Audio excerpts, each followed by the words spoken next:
Hey guys, can vitamin K2 help with bone health and osteoporosis? Let's talk about that. Now, there have been a number of studies, and I'm not completely always running back to studies and dependent on those, but a lot of them haven't been promising. However, I want to point out that a lot of those studies were not done with the right form of vitamin K2. A lot of them were done with vitamin K1.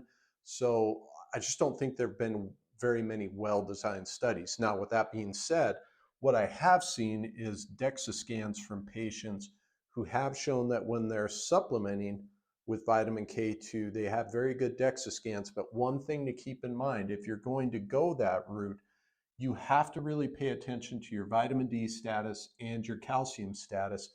Vitamin K2, vitamin D, and calcium work together basically synergistically for your bone health. So if those two aren't on point, you're probably not going to get the benefit from vitamin K2. The other thing to keep in mind is when we're talking about vitamin K2, there's not just one form or two forms, there's multiple forms. What we're going to kind of focus on here is the MK7. We'll talk a little bit about MK4. Next, let's talk about diet. Um, yes, you definitely want to get it in your diet. I'll talk about the foods that are higher in vitamin K2. But the thing you need to keep in mind as a fat soluble vitamin, people with bile issues are going to have a difficult time absorbing K2. So we have to make sure that some of those things are in place. And if you notice a trend here, we have to have kind of a baseline of health. Again, the calcium, the vitamin D, your intestinal health, those sorts of things. Now, as far as just straight up osteoporosis and bone health, the main form of vitamin K2 that we want to focus on is the MK7. Bones do use it. And what happens is the bones can turn it into osteocalcin. Osteocalcin is extremely important. It can also help increase metabolism. It can help your hormone health. So all signs point to yes, it is very important for bone health. It's primarily present, uh, in some of these animal-based foods. Now, keep in mind, a lot of the animal products we have, for example, meats, organ meat, that kind of stuff, it's going to be a little higher in MK4, which is very important. But if we really want to focus on MK7, the foods that tend to be the highest in it are fermented foods. Good examples would be natto.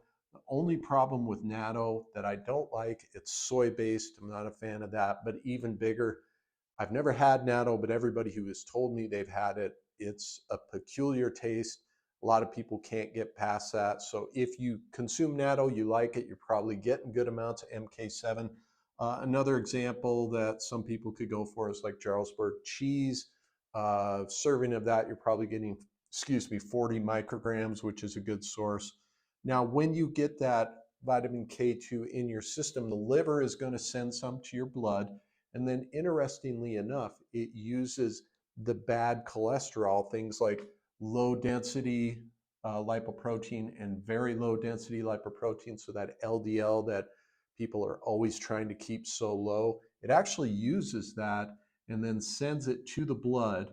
So, if you're on something like statins or you're trying to decrease your LDL, that's part of what's out there right now. Is that may not be the best thing in the world to do. Your body does need some of this LDL and VLDL to do some of these things for your bone health. The other thing, kind of a side note, statins can also slow the conversion of vitamin K to other forms like MK4. And MK4 is very important.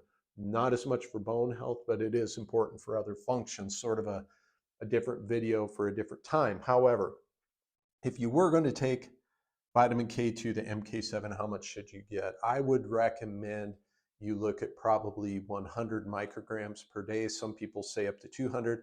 I don't know if you need that much. The evidence is kind of not there as far as dosing, but I think 100 is a good place to start, 100 micrograms.